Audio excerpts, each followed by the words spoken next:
అందరికీ నమస్కారం. ఇవాళ మన స్టూడియోలో ప్రముఖ ఆధ్యాత్మికవేత్త, జ్యోతిష్య వాస్తు పండితులు, బ్రహ్మశ్రీ డాక్టర్ నాయకండి మల్లికార్జున శర్మ గారు ఉన్నారు. ఫిబ్రవరి మాసంలో కర్కాటక రాశి వారికి ఎలాంటి ఫలితాలు ఉండబోతున్నాయో గురుగారిని అడిగి తెలుసుకుందాం. గురుగారు నమస్కారం. నమస్కారం అండి. 2025 ఫిబ్రవరి మాసం కర్కాటక రాశి వారికి ఎలాంటి ఫలితాలు ఉండబోతున్నాయి గురుగారు? ఓం శ్రీ గురుభ్యో నమః. కర్కాటక రాశి వాళ్ళ యొక్క ఫలితాలను మనం ఒకసారి అంచనా వేసినట్లయితే, వృషభంలో గురువు, మిథున కర్కాటక రాశుల్లో కుజుడి యొక్క సంచారం, దాంతోపాటు కన్యలో కేతువు, రవిబుధులు మకరం నుంచి మకర రాశిలోను అలానే కుంభరాశిలో సంచారం చేయటం, కుంభంలో శని యొక్క సంచారం, మీనంలో శుక్రరాహుల యొక్క కలయిక. ఇది ఈ ఫిబ్రవరి మాసంలో ఉండే గ్రహస్థితి. ఈ ఫిబ్రవరి మాసంలో ఉండే గ్రహస్థితిని మనం అంచనా వేసినట్లయితే, కర్కాటక రాశి వాళ్ళకి లాభస్థానంలో గురువు యొక్క సంచారం వల్ల ఉద్యోగపరంగా అనుకూలంగా ఉంటుంది. అంటే గురువు ధనకారకుడు, సుఖకారకుడు, భోగకారకుడు, సౌఖ్యాన్ని ఇచ్చేవాడు, సంతానాన్ని ఇచ్చేవాడు కూడా ఇక్కడ గురువే. కాబట్టి గురువు ఏదైతే కర్కాటక రాశి వారికి లాభస్థానంలో గురువు ఉండటం వల్ల అన్ని లాభాలు కలిగే అవకాశాలు ఎక్కువగా ఉంటాయి. అంటే సంతానపరంగా బాగుంటుంది. పోటీ పరీక్షలు ఎదుర్కొనే వాళ్ళు, విద్యార్థులకు కూడా అనుకూలమైన ఫలితాలు రావడానికి విశేషంగా ఉంటుంది. గ్యారంటీగా ఫలితాలు వస్తాయి. అంటే గురువు వల్ల చాలా మేలు జరిగే అవకాశాలు ఎక్కువ ఉంటాయి.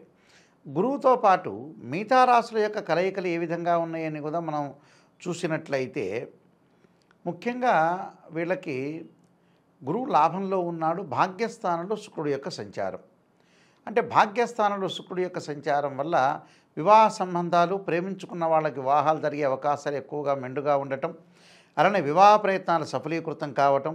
అంటే మనం ఏదైనా సంబంధానికి వెళ్ళాం, ఆ సంబంధం అనేది మనకు అనుగుణంగా ఉండే సంబంధం కావాలి, మంచి అమ్మాయి కావాలి, మంచి అబ్బాయి కావాలి, వాళ్ళ యొక్క స్టేటస్ చూస్తున్నారు, డోరీ చూస్తున్నారు, అన్ని రకరకాలుగా ఉంటాయి. కాబట్టి వాళ్ళకి సంబంధ బాంధవ్యాలు కలిసే అవకాశాలు ఎక్కువగా ఉంటాయి. అలానే బంధువులతోటి, స్నేహితులతో కూడా అనుకూలంగా ఉండటం, శత్రువులు మిత్రులుగా అయ్యే అవకాశాలు ఎక్కువగా ఉంటాయి. ఇప్పుడు శుక్రగ్రహం వల్ల సినిమా నటులకు కానీ, అలానే కళాకారులకు కానీ, దాంతోపాటు జ్యువెలరీ సంబంధించిన షాపుల వాళ్ళకు కానీ, అంటే బట్టల షాపుల వాళ్ళకు కానీ, జ్యువెలరీ సంబంధించిన షాపుల వాళ్ళందరికీ కూడా అనుకూలంగా ఉండే అవకాశాలు ఎక్కువ ఉంటాయి. అంటే అధిక ఆదాయము, వ్యాపారాభివృద్ధి కలిగే అవకాశాలు ఎక్కువ ఉంటాయి. సుఖవంతమైన జీవితం. అలానే కళ్యాణ మండపం వాళ్ళకు కానీ, ఫంక్షన్ హాల్ ఇచ్చే వాళ్ళకు కానీ, ఫోటోగ్రాఫర్లకు కానీ, ఇలాంటి వాళ్ళందరికీ కూడా చాలా మేలు జరిగే అవకాశం ఉంది. ఆర్థిక పరంగా ఆదాయం బాగా పెరిగే అవకాశాలు ఎక్కువగా ఉంటాయి. అంటే శుక్రుడి యొక్క బలం వల్ల. బట్ శుక్రుడు బాగున్నాడు, ఇక్కడ గురువు బాగున్నాడు. అతిపెద్ద గ్రహాలు రెండు కూడా చాలా అద్భుతంగా ఉన్నాయని చెప్పుకోవచ్చు. దాంతోపాటు కర్కాటక రాశి నుంచి తృతీయ స్థానంలో కేతు యొక్క సంచారం. తృతీయ స్థానంలో కేతు యొక్క సంచారం వల్ల జ్ఞానం పెరగటం ఒకటి, అలానే కోర్టు సమస్యల పరిష్కారం కావటం, అన్నదమ్ముల మధ్యలో కొంత సఖ్యతగా బాగా పెరిగే అవకాశాలు ఎక్కువ ఉంటాయి. ప్రతి పనిలో కూడా విజయం సాధించడం ఒకటి, కార్యరూపం దాల్చే అవకాశాలు ఎక్కువ ఉంటాయి. అంటే మనం ఏదైతే ప్రయత్నం చేస్తున్నామో గట్టిగా ప్రయత్నం చేయాలి. నేను ప్రయత్నం చేయకుండా ఇంట్లో కూర్చోవటం కాదు, ప్రయత్నం చేస్తే ఆ ప్రయత్నం వల్ల కూడా ఖచ్చితంగా సఫలీకృతం అయ్యే అవకాశాలు గ్యారెంటీగా ఉంటాయి. అందువల్ల అనుకూల పనులన్నీ కూడా జరిగే అవకాశాలు ఎక్కువగా ఉంటాయి. అలానే రియల్ ఎస్టేట్ వాళ్ళకి కానీ, అగ్రికల్చర్ ల్యాండ్ వాళ్ళకి కానీ, అలానే పనులు చేసేవాళ్ళు కానీ, ఇల్లు కన్స్ట్రక్షన్ చేసే వ్యక్తులకు కూడా అనుకూలమైన వాతావరణం బాగా ఎక్కువ ఉంటుంది. అంటే తీర్థయాత్రలు చేయటం, పుణ్యక్షేత్రాలకు వెళ్ళటం, ప్రయాణాలు చేసే అవకాశాలు బాగా ఎక్కువ ఉంటాయి. అంటే కేతు వల్ల మంచి లాభం కలుగుతుంది. అంటే కేతు, గురువు, శుక్రుడు, ఈ మూడు గ్రహాలు చాలా అద్భుతంగా ఉన్నాయని చెప్పుకోవచ్చు. అలానే మిగతా గ్రహాల యొక్క కలయిక ఎలా ఉంది అంటే, సప్తమ అష్టమ స్థానం రవిబుధుల యొక్క కలయిక. సప్తమంలో రవి యొక్క కలయికను మనం చూసామంటే, రవి వల్ల బుధుడి వల్ల ఏం జరగబోతుంది అంటే, రవి వల్ల వచ్చేటప్పటికల్లా కొంత అనుకూలంగా లేకపోవటం, అంటే మధ్య రకమైన మిశ్రమైన ఫలితాలు ఎక్కువగా ఉంటాయి. అంటే చెడు మిశ్రమం యొక్క ఫలితాలు ఎక్కువ ఉంటాయి. ఆరోగ్యపరంగా కొన్ని ఇబ్బందులు కలిగే సూచనలనే ఉంటాయి. ఆరోగ్యపరంగా కొంత జాగ్రత్తగా ఉండాలి రవిగ్రహం వల్ల. ఎందుకంటే రవి సహజంగా 3, 6, 10, 11 స్థానాలు సుఫలితాన్ని ఇస్తాడు. ఇక్కడ 7, 8 స్థానాల్లో ఫలితం అనేది ఇవ్వడు. కాబట్టి ఉద్యోగ భద్రత అనేది అవసరం. ఉద్యోగానికి వెళ్ళే వ్యక్తులకు కూడా అనవసరంగా పక్క వాళ్ళతో మాట్లాడి డిస్టర్బెన్స్ తెచ్చుకొని అనవసరంగా లేనిపోని విషయాల్లో ఏరుపెట్టి ముందుకు వెళ్ళకూడదు. అంటే మధ్యవర్తిత్వం అనేది ఎట్టి పరిస్థితుల్లో కూడా పనికిరాదు. దానివల్ల అధికారుల యొక్క ఆగ్రహాన్ని గురయ్యే అవకాశాలు ఎక్కువ ఉంటాయి రవిగ్రహం వల్ల. అంటే ఉద్యోగాన్ని కాపాడుకోండి. వ్యాపారస్తులు కూడా వ్యాపారాలు అనుకూలంగా ఉంటాయి. కానీ కింద ఉండే అసిస్టెంట్స్ ఎవరైతే ఉంటారో, భాగస్వామి అంటే పార్ట్నర్స్తో కూడా చాలా జాగ్రత్తగా వివరించాలి. అంటే పార్ట్నర్స్ ఉంటారు కదా ఎవరొకళ్ళు. అంటే ఒక వ్యాపారం చేస్తున్నా, ఆ వ్యాపారంలో ఒక పార్ట్నర్ ఉంటాడు. ఆ పార్ట్నర్ని మనం దోషణలు భూషణలకు గురి చేస్తే కూడా ఇద్దరి మధ్యలో విభేదాలు వస్తుంటాయి. ఆ విభేదాలు రాకుండా కాపాడుకోవాలి. మన కింద క్లర్కులు ఉంటారు, గుమస్తాలు ఉంటారు. ఆ గుమస్తాలతో అన్ని రహస్యాలు వీళ్ళు చెప్పకూడదు. ఉద్యోగం ఉంటుంది, ఉద్యోగంలో పక్కన కొలీగ్స్ ఉంటారు, వాళ్ళకు కూడా అన్ని విషయాలు చెప్పకూడదు. దానివల్ల కూడా ఇబ్బందికరమైన వాతావరణం బాగా ఎక్కువ వస్తుంది. కాబట్టి ఉద్యోగ భద్రత అనేది అవసరం, వ్యాపార భద్రత కూడా అవసరం. వ్యాపార లాభాలు వస్తున్నా కూడా మనం ఏది పడితే చేద్దాం అనేది పాయింట్ కాదు. ఇక్కడ చాలా జాగ్రత్త వివరించి ముందుకు వెళ్ళాలి. అలానే శని, వీళ్ళ అష్టమ స్థానంలో శని ఉన్నాడు. ఆరోగ్యపరంగా ఇబ్బందులు రాకుండా చూసుకోవాలి.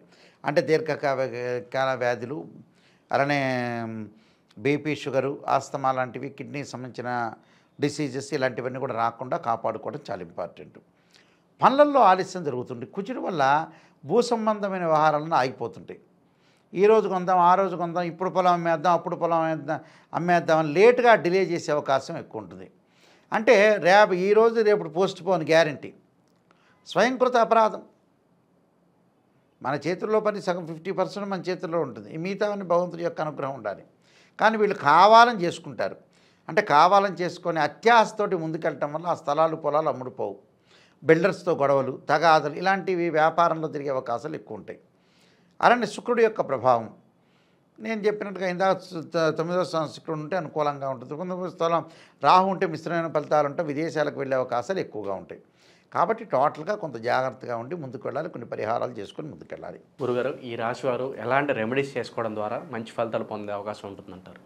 సుబ్రహ్మణ్య స్వామి యొక్క ఆరాధన చేయటం, వెంకటేశ్వర స్వామికి బియ్య పిండితోటి ఆవు నెయ్యి వేసి ఒత్తులు వేసి శనివారం రోజున దీపారాధన చేయటం, వీలైతే ఇంట్లో సత్యనారాయణ స్వామి వ్రతము, రుద్రాభిషేకం చేసుకోవటం చాలా మంచిది. అలానే రుద్ర పారాయణం చేయటం ఒకటి, రుద్ర గాయత్రి మంత్రం ఉంటుంది. తత్పుష్టాయుధే మహాదేవాయ ధీమే తన్నో రుద్ర ప్రచోదయాత అనే మంత్రాన్ని చక్కగా చదువుకోవటం ఒకటి. చదువుకోవటంతో పాటు నువ్వులు, కందులు, గోధుమలు దానం చేయటం చాలా మంచిది. గోధుమలు ఆదివారం రోజున, నువ్వులు శనివారం రోజున దానం చేయాలి. దానం చేయటం వల్ల మంచి జరిగే అవకాశాలు ఎక్కువ ఉంటాయి.